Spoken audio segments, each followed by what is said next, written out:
Hey, what's going on, everybody? We're back with another Reddit Ask Me Anything with Royal Ryan Reber. What's up, buddy? What's going on, man? How are you? Are you excited? You just got a fight announced? Oh, hell yeah, man. We're going to be on one of the biggest cards to start the year, Miami, the Hard Rock Holly. I'm just looking to do what I do, man. Turn it up to 5-0.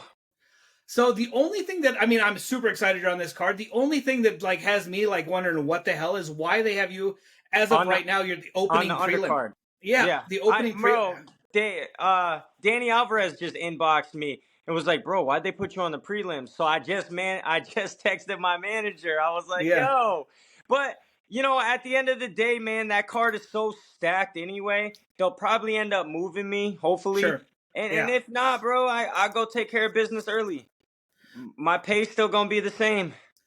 So that's the one thing I was going to say. The one thing that I've talked to other fighters, they pay me to fight. They don't pay me to be a certain number on the card, so it doesn't matter. But I Yeah. also know there's plenty of guys that think like, hey, if I'm not on this, you're showing Well, me the disrespect. beautiful thing is too, I get to enjoy a beautiful card, man. Like this one of those cards that it's like, fuck, it kind of sucks I'm fighting on it because I want to watch it. You know what I mean? But shit, go handle business real quick and then get out there and watch all the fights, man. So So I was talking to somebody and they said Jomi, the reason he the last time they fought down there, the reason he wanted to be on the undercard is so you could watch the whole card. So it makes yeah, perfect sense. man. And like I said, it don't matter to me, man. It really don't. As long as it don't affect my pay or Yeah. my views, you know what I mean? I don't care. So to me, this fight's a little kind of a head scratcher too because I felt like you were the number one ranked guy. I thought you were supposed to fight for the belt next. I realized you had hurt your hand, so it made perfect sense, I guess, if they were trying to rush that fight, that they would have Keith fight Reggie if you weren't going to be medically cleared. So that part I made sense, but I mean, Well, in a yeah, sense, a lot of people asked about the opponent, and this is where I was at with it. I asked for Reggie, I asked for sure, Jared. I yeah, didn't get any of those two fights because I don't know if they got something going on or what. But okay, obviously, I'm third, Travis is fourth, and then Datwin's five. Datwin ain't even in that your division. division, yeah, Travis Thompson, I'm not looking forward to another 6-round war with him just yet. no, And I'm like, me and Shook kind of discussed it a little bit. Me and management discussed it a little bit, and it's like, okay, who next is on the radar that would, make a stylistically good fight, a tough dude, and has got a decent record. And sure, that's where we bring in Perez. He's 2-1 or 3-1, I'm not sure. But the right, only person he's lost to is the champ, and sure, he's coming off of a good knockout. So, sure, now there's a couple other guys in there, but they're all fighting on the card. You know what I'm saying? We got Danny Alvarez, he's fighting on the card. We got that Blyes kid, he's fighting on the card. sure, And, I'm just like, look, I tell it like this. I don't care where the route is to get to the top. I'm coming for the fucking top. It doesn't matter, and if they were like, hey, you have to, when they put me up against Travis, I'm going to tell you right now, that was not a matchup that was in the works. They were keeping me away from Travis at first. What fucked me is I went out there and I did that game bread shit, and I looked terrible because I fought on a 4-day fucking notice and didn't really give a shit. Well, right, that brought my stock down. You know what I'm sure. saying? Dave said it. Nate said it. And it brought my stock down, man. And they were like, okay, you want to fight first again? Now we're going to see what you're really fucking made of. We're going to make you fight the guy with the most experience in the damn division and see how you pan out with him. And I'm sorry, bro. Ain't nobody knocking Travis out. You know what I'm saying? Like, you're going to have to medically stop that man. And by far, he's still the craziest, toughest motherfucker that I've almost ever even encountered. So to win a fight like that with a guy like me that has no pro experience, but the beautiful thing is I've been in the game for over 20 years. You know what I mean? I started doing Sure. karate when I was 16. So, I'm a fighter at heart before I am a boxer or a label. I don't label myself as anything. So, So you took the game bread fight. Did you take the game bread fight because you needed money because you weren't being active no, for I didn't even get BKFC? paid shit for that. I took it because the card was just, it was hard to pass that up. And my Sure. management at the fucking time were not taking no for an answer. And that's Okay. probably because they were getting paid on it as well and lied to me and said that they were not. They're like, Got it. oh, well, we could only get you $1,000, but that's fucking funny because you guys got Jared Grant 15,000 for his fight. Right. So I mean, and I know it's MMA versus boxing, but look, bro, I'm fighting one of Roy Jones' dudes off the private fucking jet that had In over 4 days. almost 200 amateur fights. In 4 days, I had to lose like 10 pounds. And, Yeah. the way that I am, my mind's got to be right. My skills got to be on point. And I wasn't even really training because I knew we weren't doing anything until like July anyway. And this was March. You know what I Right. mean? When I got, to in the end of March, because we fought on April 2nd, I believe. Okay. Our first, one of the two. Yeah. Okay, so you have new management. Can you tell us about that? Man, I mean, they're pulling their weight, man. They're awesome, man. My dude Vic from All In, he's out of Fort Lauderdale, and one of the biggest things that drew me to them was the fact that he don't need the money. He's not doing this for the money. You know what I'm Okay. saying? They're doing it for the love of the sport and the fighters. They're not taking huge percentages out. I mean, my last management wanted 20. These guys don't even want anything near that. You know what I mean? Because Okay. it's not about the money with them. But I mean, when you got somebody like him that can pull his weight, that's sponsoring the shows, that could piss certain people off. But at the end of the day, you ain't sponsoring these shows. You know what I'm Yeah. saying? You ain't got the money to sponsor these shows. So, money talks and bullshit walks, man. And we both know that the BKFC is a business at Absolutely. first and foremost. You know what I mean? And I understand to a certain degree how the business works. So, I base my decisions upon that. Is there anything on, like, if you talk to Shook, you said, is there anything that if you get past Perez, you got the title shot, or is still Yeah, up in the air? absolutely. We're working on a fight contract. I'm not sure how that went. I'm still waiting, but it was, yeah, Perez, then this title fight. But the weird thing is what if they fight Keith, and he fights, and maybe he, suffers a cut or an injury, and then he gets medically suspended again for, you never know with this shit, man. So, like, Sure. look, man, I know where I want to be, and that's on top. I know how I'm going to get there. I just don't know when that's going to be. But you know what? At the end of the day, I've been patient for 20 plus years. I can wait a couple more months, maybe, slash year. You know what I mean? If that's what it had to be. You know what I mean? And I'm patient, man. I'm in no rush, bro. I'm in no rush. I'm 4-0, loading up 5-0. So I'm in a perfect position. I'm right where I need to be. I'm ranked. I'm doing my thing, man. I with the exception of the Travis fight, the last three should have been all finishes because Shady fucking cheated, but I was gonna knock his ass out too. So I got a good, I got a pretty good knockout rate. I finished my fights. This one, I'm looking to finish it, man. I'm looking to finish this fight, man. He's tough. All hats off to him, respect, but I'm looking to finish it. Okay, so we do know that you hurt your hands in your last fight, but everything's all healed up. Everything's tough. Oh Have you done yeah, any and extra they weren't conditioning? broken, man. They just were tender. They hurt, man. But Absolutely. like I told Shook, I was like, bro, I could have been ready for that fight, and when you guys had it, I would have fought Reggie like that. You know what I Yeah. mean? So whatever. They had other ideas. Okay. Maybe they think he's more marketable. I don't know. I'm more handsome. Absolutely. Okay, so get back to the handsome. So those that don't know, you have a full-time day job, right? Yes, sir. Well, what do you do? I own a barbershop. You own a barbershop. So who besides yourself has the best hair in BKFC? Did I lose? Oh, there you are. You're back. We're back. Let me put this on airplane mode real quick so I don't get any more disruptions. No problem. All right, we're in there. Okay. Okay, so we'll try it again. All right, so who other than yourself has the best hair in BKFC? Probably that boy Truckin. Truckin'? That's Yeah. my dog. Is it? Hey, Travis too. Travis got some nice hair, man. Travis can go from looking like a real cool GQ looking dude to like, can I throw you a couple bucks? Animal, yeah. Can I throw you a couple bucks? I mean, that's probably why they call him the animal. Makes sense. Okay, so how long have you cut hair?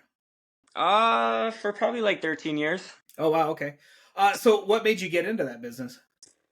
Honestly, man, just faith in my dad just pushing me to do something, and I was like, I'll try it out, I'll check it out, and I didn't know shit about it, man, and I kind of got the hang of it, and then I realized it was actually a cool little hustle, man. You know what I mean? Like if you could produce haircuts fast enough in a specific amount of time, you could make some money doing this.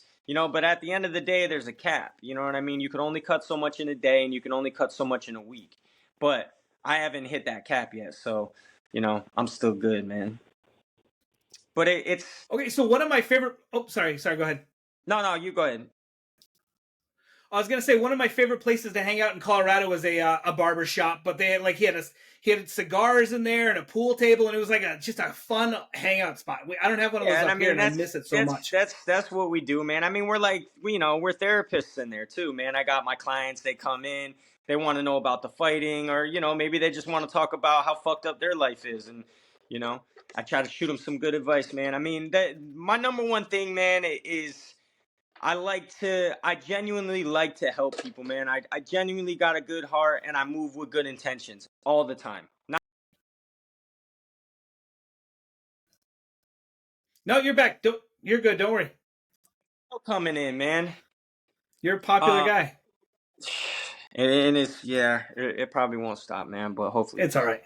um, where were we at? What was the saying with this? Talking about your barbershop being a therapy session type of Oh, thing. I mean, yeah, man. And it's just it's great, man. It really is. It doesn't. It's not taxing on the body. It's I'm able to be like, hey, I got to train in the morning, and then I'm gonna come in and cut hair, and then I'm gonna train again at night. So I don't really have to. And if I have to take the whole week off, I'll take the whole week off if I have to, especially if I know that I got money coming in. You know what I mean? To where Sure. I'm able to do that. So Yeah. it really just it opens up my time and my space, and I really do genuinely feel bad for guys like a Travis Thompson, or guys that are out there really fucking pounding concrete, or cutting trees down or cutting grass and really working hard, and then trying to come home and train and work hard. And I commend those guys, man. So luckily I just get to cut hair, man, and make money doing that. So but I do believe, honestly, that comes from nothing's by accident. Everything is by design, man. And I do feel like if you move with genuine intentions and you move with good gratitude and integrity, you will get these things kind of handed to you. You know what I'm saying? You don't have to try hard for them, man. It's just the way the universe and the energy works, man, and the way that I understand it. So I base my philosophies off that, man. Okay, so what is the name of your shop and where's it at? It's called Royal Barber's Edge, and it's in Largo, Florida. Okay, cool. I'll have to check it out. Or do you have an Instagram for it or anything, or Facebook, or? I do believe that there's a Facebook page for it. We don't have an Instagram page for it right now. Cool. We need to make All one. right. So my wife loves to give me questions to ask. So she would like to know what's your biggest hair nightmare, like like crazy something bad came in and you're like, holy shit, like what? Man, kids for one, young kids that cry, and like long hair. Like if somebody came in with this kind of hair and we're like, I want to inch all the way around off, bro. Yeah.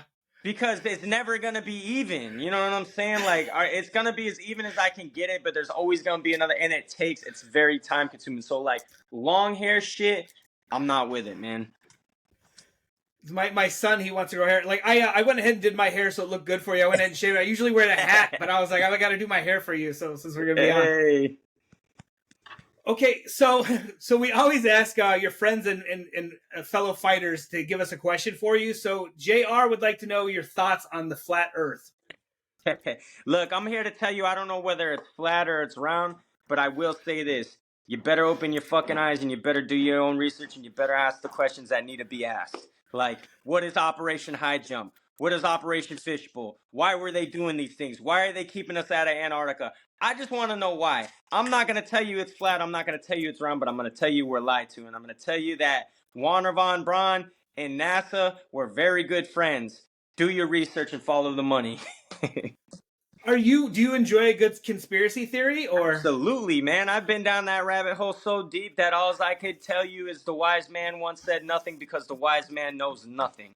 And so I've argued with people about politics, about this, about that, about fucking Epstein's Island. I mean, I've been down the deepest, darkest conspiracy fucking hole that you could ever imagine, just to finally liberate myself from it and just not have to worry about any of it no more, man. I know who I am. I know who I keep my faith and my trust in.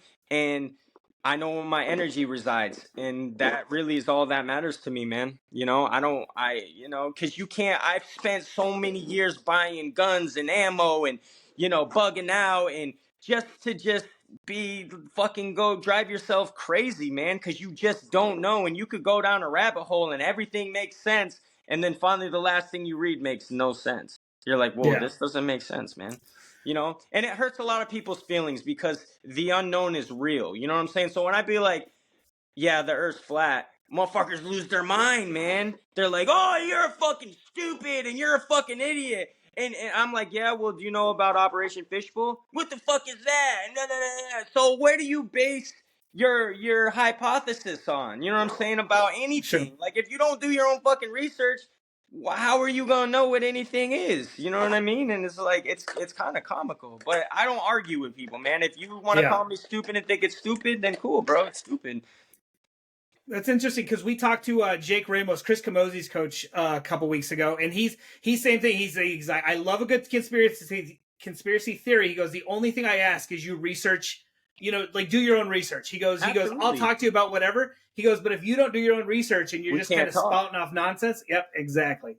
But I can honestly tell you, when you do your own research, we're gonna be talking about the same type of stuff. You know what I'm Yeah. saying? You're gonna be like, damn, bro, you was kind of right. Because the thing is like, I don't do unbiased research. If you tell me right now you've seen a dragon in the Netherlands, I want to know the location. I want to know the time. I want to know the exact area, and then I'm gonna do my own research and find out if you're bullshitting or not. You know what I mean? And then like either that or like let's just say giants. You know what I mean? Like Sure. whatever, bro. You know what I mean? Like you can't just tell somebody they're lying. Do your own research, figure it out for yourself. But people are scared. They'd rather not know. You know what I'm saying? They'd rather not know. Just like all the fucking politicians being at Epstein Island and all that shit that goes on. And I get to the point, I'm just like, what if at the end of the day it's just one big fucking psyop to get everybody to be like, yeah, he's a pedophile and he's a pedophile and they're pedo. You know what I mean? Like, ooh, I don't, bro.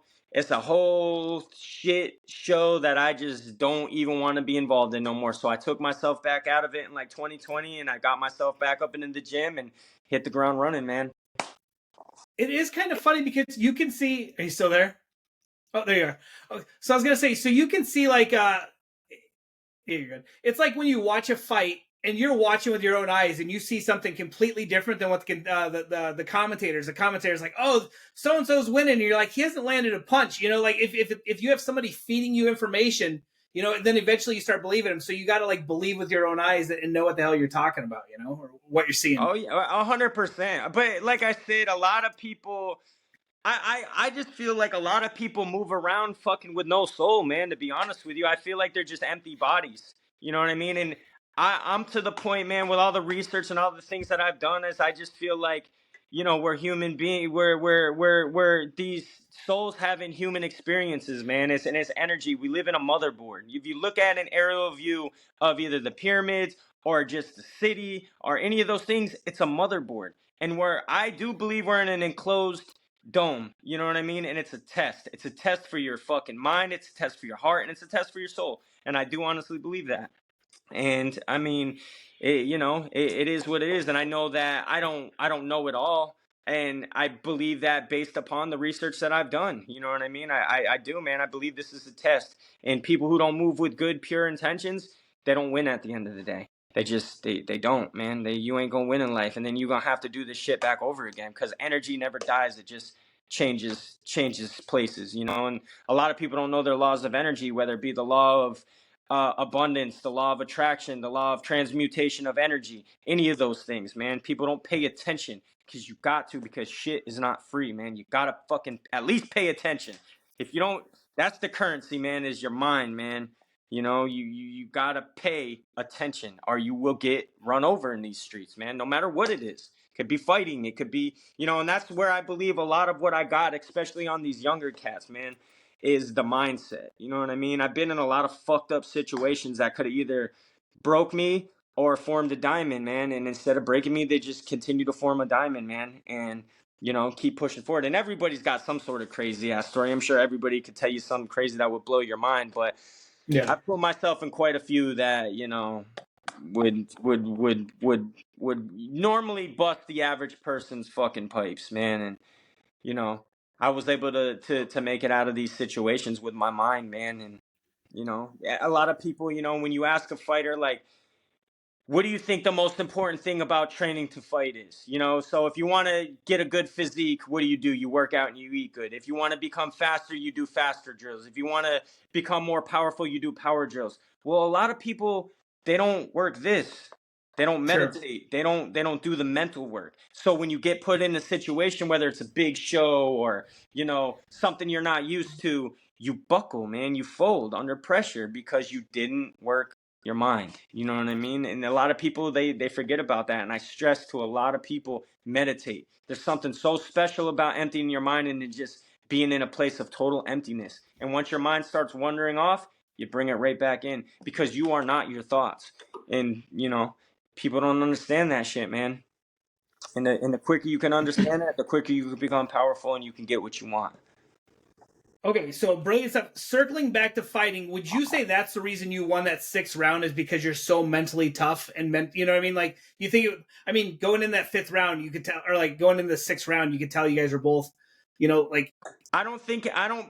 Definitely the mental toughness definitely helped because I had no left hand, but it's also the will and it's also the training. Like, Travis couldn't put that much will into that 6th round because he didn't have it in him. You know what I'm saying? Right. He didn't train enough for it. Now, if Travis trained as much as I did and was training full time, that fight could have been totally different.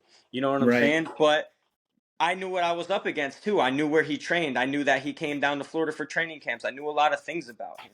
And I do my homework like that. Some fighters they don't really give a fuck. But bro, I want to know where you eat, where you sleep, what you do for fun, who you hang out with, how many times a day you train. I want to know all those things if I can figure them out. And that's how I was able to beat, well, I didn't beat Shady like that, but that was one of the ways that I was going to beat him is because I knew everything he did because he talked too much. He'd be like, "Oh, I'm gonna go train down at the YMCA and I'm gonna do this and I'm like, why is he training at the YMCA? What does he do? You know what I mean? Bro?" And then he's like, "Oh, I don't spar because I'm too old." I'm like, "Bro, sparring is one of the most important things you can do because that's the only way you're gonna be sharp. That's the only way your eyes are going to be on point. You cannot emulate a fight any other way." It's like I explain it to the people like this. Like, if you didn't know how to swim, I could show you all these techniques of how to swim, but the only real way you're going to learn how to swim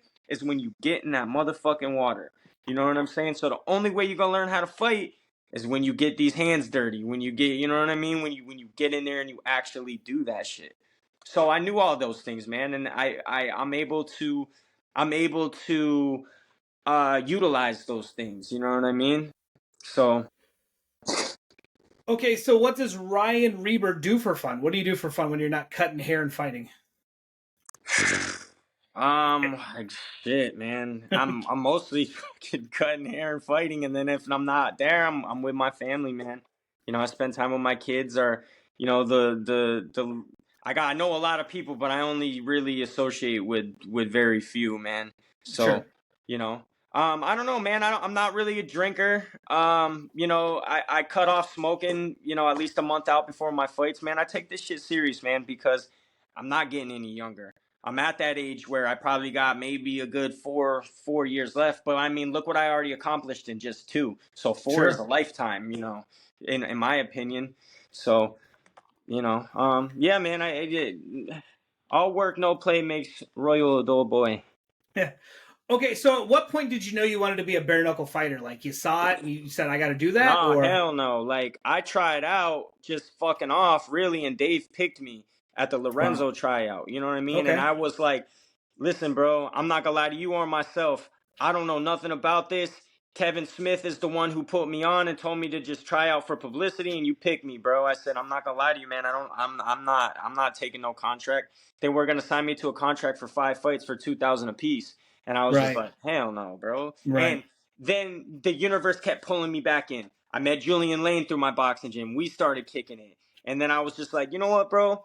You said you want to manage fighters. Why don't I be one of your first fighters? You manage me, and I'll help you. You help me. and I'm gonna fight. He's like, you ain't gonna fight, man. I said, bro, I'm telling you, like, I know Dave, bro. Like, he said, I just hit him up, just hit him up. I said, so if you tell him I'm your fighter, I'm telling you they'll get me fights, man. And we did it, and we hit the ground running. And I had him manage me for like my first 2 fights, and he had a lot of shit going on, with himself and Yeah. decisions that he was making. So I felt kind of selfish to continue to let him worry about me when he really needs to worry about himself. You know what I mean? So I opted out of that. I got with my guy Shane from Guerrilla Warfare, and he merged me with Slaughterhouse when I asked him, don't do that. You know what I mean? And then I just Yeah. kind of went with the flow anyway, and I kind of let them do their own thing, and my contract expired.